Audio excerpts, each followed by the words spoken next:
হেই runners, আপনি নিউট্রিশনকে কিভাবে locked in করবেন? নাম্বার ওয়ান, তিনটা হেভি মিল থাকবে যেগুলোতে great carbohydrate, great protein and great fat থাকবে।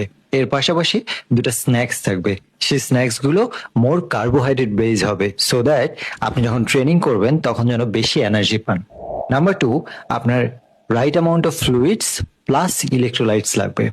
ফ্লুইড এবং ইলেকট্রোলাইটস এর ক্ষেত্রে আমার ট্রেনিং এর সময় যেন আমি ডিহাইড্রেট না হই এবং একই সাথে আমার ইলেকট্রোলাইট গুলো যেন এনাফ পরিমাণে থাকে সেইটার দিকে নজর রাখতে হবে। এই দুটো জিনিস হওয়ার পর number three, will go for the supplements.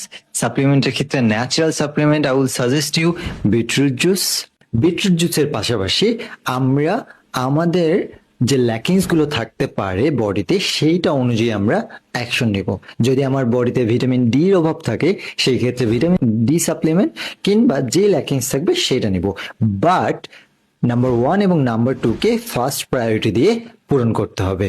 অবশ্যই এই তিনটে জিনিস লকড ইন করলেই আমার তখন বেটার পারফরমেন্স আসবে, বেটার রিকভারি আসবে।